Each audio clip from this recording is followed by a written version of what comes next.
for another video. Okay, so today we're gonna do a short-ish video. I've been wanting to do this for a long time for y'all. Sorry if it's a little wobbly. I'm doing this one-handed here so that I can show you. This girl is in serious need of a glue treatment.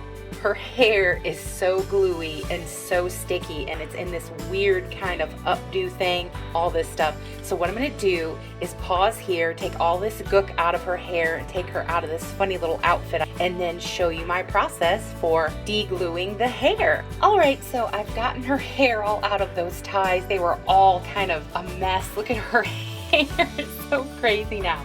But the whole point of this is that she has such gluey hair. This is probably the worst, and I've seen some really bad glue heads in my time, and this one's probably the worst I've ever seen. This here is my secret weapon. Only this one from the Dollar Tree, the lemon scent, not the orange one. It has to be the lemon one. This is the only one that I have found that works. I've heard other people use different kinds. Furniture polish like this. This is the only one that has always worked for me, and I'm going to show you what I do and how I do it. First, I split open a section to get down to the root where the head is hard and where the most of the glue comes out. I shake the can, make sure it's shook well, and I just lightly spray in that area where I've opened it up. And then I just continue moving around the head, getting down to the roots as much as possible and spraying in those areas. I use a generous amount, and it does have that, you know, pledgy kind of smell, but that's okay. It's not a bad smell. You're gonna wash all that out later. I get into all the areas. About right here is where it stops feeling gluey. So I go to that point, like I get it all over the hair, make sure the hair is fully saturated with the furniture polish. I flipped her over. I know this might seem strange or weird because it did to me the first time I heard about it and I tried it. It definitely works, y'all. It has worked for me. See, I'm gonna spray here. It won't hurt them if it gets on their face or anything. You don't have to worry about that. I leave it overnight, sometimes 2 days if the hair is really bad. What I'm gonna do is set her aside, let her cure is what I call it, and then come back to her after a day or two and then wash it out with Ajax. But I'll show you that process. It'll take 2 days for me, but it'll just be movie magic minutes for y'all, so stay tuned. Okay, so for y'all, it has only been a few movie magic minutes, but for this girl, she has been sitting for 2 days with the solution in her hair. And it does go clear, as you can see, or not white as it was before, once it's been sitting for a while. What I do, and this is the hardest part of the whole thing, is I wet the hair. I get it good and wet. And as you can see, it didn't hurt her face having the solution on it, so she's fine. Once I get it good and rinsed like that, I wring it out, and this takes a lot of soap, and I use the Ajax like always. It takes a lot, and you just have to massage it in, and it won't at first see how it's not making that much suds. It takes a minute. You have to put a lot of soap in the hair to get it to cut through all that grease and all the furniture polish that you put into it. But you can feel the head is still hard, but less hard. I don't know why that works. It just does. And like I said, I use a lot of soap, and I just massage it in, mostly at the roots, and then I go through to the ends repeatedly, and then I let this sit with the soap on it for around 5 minutes. So once I've let it sit, I'll come back and show you what I do from there. Okay, so she sat for 5 minutes.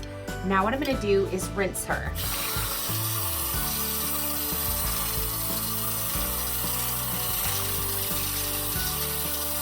And I use the glove, in case y'all are wondering, to save my hands from all the soap and all this stuff so that they don't get too dry, and then it just dries your hands out doing all of this stuff if you're working with dolls and whatnot.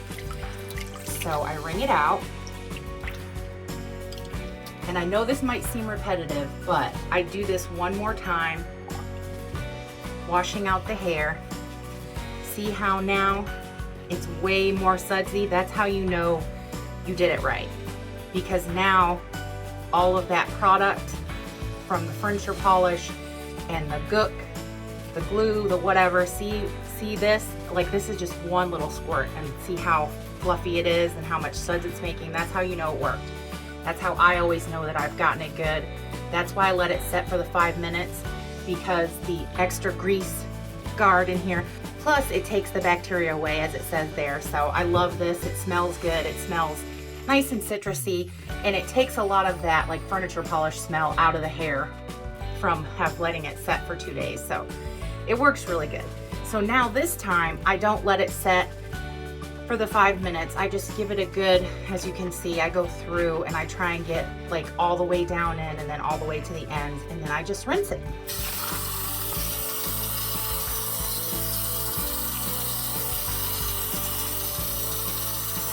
And I try and make sure I get it really good, get all the soap out. I go like this. You can see I can still see a little bit of suds. So I'm gonna rinse her one more time,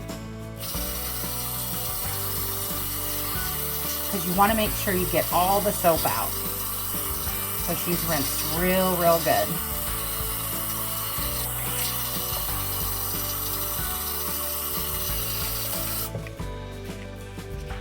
Yeah, see, now I'm squeezing it. It's just clear water, no suds. So that's what you want. And then from here, all I'm gonna do is brush out her hair and let it air dry. Okay, so you take your comb and you just brush through and you get all the knots out. Now with this method, when I have one that has really bad glue seepage like this girl did, I use room temperature tap water. I don't use hot or too cold. I just use like room temperature. And I don't put conditioner in it because it already had a grease root problem, so you don't want to be putting the conditioner in, making that grease root problem return or make itself worse. Once you brush through it, it's all nice and smooth. You just let it set to dry, and I'm gonna do that, and then after that, I'm gonna show you the results. Okay, y'all, it's finally reveal time for this beautiful Project MC Squared girl that had the worst glue hair I have ever seen. So let's just get into it. Now, I do have to say just real quick that I did more than just fix her hair. It kind of went off the rails, but in a good way. I did a complete makeover of her. I did a complete custom outfit for her. I gave her a body swap and everything. So we're just gonna show you what she looks like now. Here she is, and I'm so happy with her. Oh my goodness. Y'all, this was just supposed to be a hair video. Now you can see, look at this hair. This hair is gorgeous, shiny and beautiful. No glue anywhere in this hair anymore because of my treatment. She does have a few little bumps left from that weird hairstyle they had her in, but I did not want to boil wash this hair because that will make, if there's any residual glue in the head, come out. Plus, I was thinking that I would curl the hair eventually. Not right now, but I just wanted you guys to see the result. Look at this. I did a very slight trim at the bottom for hairs that were like longer. I didn't do anything drastic, but just, can you get over this? I love my treatment. My treatment works so well. I hope that some of you try it and that it works for you as well as it does for me, because I've never had a problem with it and I just love the results. Look at this. Shiny, beautiful, gorgeous hair. Just gorgeous. Look at that. Can you stand it? Now, into the rest. This girl, I did this outfit. I don't even know where to start to explain to you what happened, but this was her original body. And this doll's head went to a different body, not this body. And I thought, well, this skin tone matches, because I didn't want to just throw this body away. So I'm gonna donate this body, this clicky leg, like swingy leg body, to a thrift store, because I know that probably Once Upon a Child won't buy this because it has the generic head and the MC Squared body. But I just wanted some kid to be able to love on it, and I wanted you guys to see this was the body she had. And I didn't like it. And the more I looked at her and how pretty and gorgeous, just gorgeous her face is. Look at that face. I had to do something about it, and I had this body. I'm gonna put this one down now. I had this body that I had thrifted on another doll not too long ago after I started doing this, because you know, we work in layers. People that do videos, I'm sure, understand, but you can't finish everything all at once. You got to do a little here, a little there. That's what I'm trying to say about like layering. I had that other doll with a made to move body that I thrifted, and I looked at the skin tones, and this is almost a perfect match. Like, I can't really see too much of a difference. See? The color match is pretty darn good. So I was really, really happy with that. I was thinking, I wonder if I could swap it. Now, I will say the neck peg hole is completely different for the MC squared bodies than it is for the made to move Barbies. I did a little cutting and stuff, and it's not perfect, but I got it to where it works and it looks pretty good. Now I have another one, another MC squared girl that is needing a makeover, and I have another one of these bodies that's in the same tone of her body. What I'm probably gonna do for you guys is do a tutorial on that one and show you what I did, because now that I've done it once, I know what I did kind of wrong, and I can remedy that and show you guys and let you guys see, because this body hybriding, I don't know, I think I'm obsessed now since I did this. So I'm gonna have a whole video, because I have a bunch of dolls that I've been hybriding since I did her, and I'll show you that later at a later date, but I'm really excited for it. Plus, I did this outfit. Look at this, y'all. I'm in love. Oh, I love it, love it, love it. I made her some little underwears. I made her these long stocking over the knee tight thing with this ruffling and this pretty pink bead. I got these at Walmart, these beads. Now this here that I made the leggings out of, and this here that I made the top, are tights. And I bought those a while ago and showed them to you in a video. They cost me $1. They're just, you know, like people tights. And I cut them up and made these. These were in like a doll shoe pack, these shoes, and they just happened to be the perfect color, and I thought they looked so cute with the little stockings, so I put those on her. If you guys are new to my channel, you won't know, but I don't really prefer the joints of the made to move, but I love that they have so much articulation. So I did this wrapping so that I didn't have to see the joints, which I thought was really pretty, to go with the teal accent here. So I did that, and it goes all the way around. It's kind of like sleeves, but not. And then I made this skirt, this cute little fluffy skirt, out of the same tulle that I made this ribbon belt here and the arm things. I put some tulle under, and then this fluffy stuff on top that I got from the dollar store with this pinky pink that I love. And like I said, I made her some little underwear for modesty, because, you know, this is kind of see-through. I didn't want her no-nos hanging out, so I did that. I just love her. I really hope you guys love her too. Like, I worked on her for a long time. It took me a long time to get her ready. But as you can see, you know, with the neck, she has pretty good articulation for being a head swap. You know, it stays pretty good. I did put some rubber bands in there to help it. You know, the clear ones that you get off the packaging that you can use for their hair. But see, you can make her expressive, which I love, love, love. And I just love this. I love the outfit that I made, the top. I just made a little tube top, and I double layered it because this is kind of thin, because you can see on her legs it's a little see-through. I just love this little flirty, cute outfit. Now I'm gonna put her back here so you guys can see her better, like full length, because she's so pretty, and I love her little outfit and all the detailing I did. I'm just absolutely in love with this doll. I think she's my new favorite, and I hope you enjoyed what I did to her, because it took me a while to get her, you know, how I wanted her and ready for, you know, videoing purposes. The hair was done for a while, and I was just trying to finish up this cute outfit. I'm in love, like I said, so in love. I could gush for days. I just love how her eyes kind of match this color, this tealy kind of color. And again, I just have to. Look at the face on this doll. These MC squared dolls are so gorgeous to me. The only thing I don't like is their weird clicky bodies. Now, they all don't have those. Some of them have, you know, the articulated bodies, but the ones that have the clicky bodies, I'm not a fan of. But now that I know I can do this and give them these made to move bodies or what have you, I cannot stop myself. I'm probably going to go a little overboard, but I don't mind. It makes me happy, and I love the results. So yay! If you'd like to see a tutorial on kind of how I make these little dresses like this, or the stockings, let me know in the comments.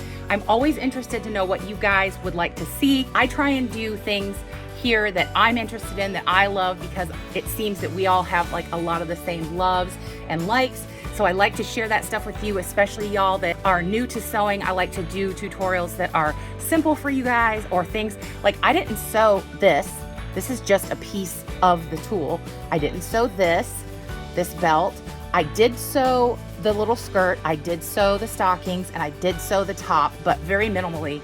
So this outfit probably could be duplicated by a novice sewer with not a lot of, heartache or anything, or wondering what you did wrong. So if you want to see something like that, please let me know. I would love to do it for you guys. That kind of stuff just makes us all have a happy Dolly Day. Well, y'all, I hope you enjoyed this. I love sharing with y'all, and I thank you so, so much for being with me and for watching. As always, I hope everybody watching is well, happy, and safe, having a great Dolly Day, and that all the best things that are in this life that can come to you, I really, truly hope they will. I have to say, great, big, huge subscriber love to all you wonderful, lovely subscribers. I cannot say enough how wonderful, how awesome, how so much the best you guys really are. I really mean that. I feel that. I thank you guys so much for every little thing you do, the likes, the sharing, the comments, following me on Instagram. Every little thing that you guys do, your kindness is really greatly appreciated by me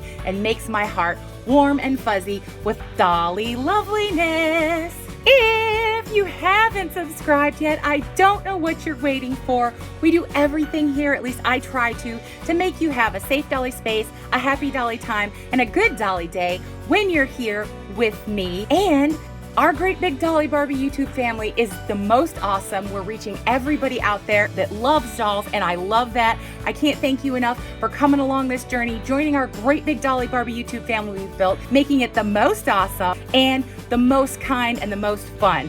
So come along, join our Great Big Dolly Barbie YouTube family we have built, because we would love to have you, and everyone is always welcome here. Well, y'all, we've reached the end, so you know what I'm gonna say. Bye, y'all!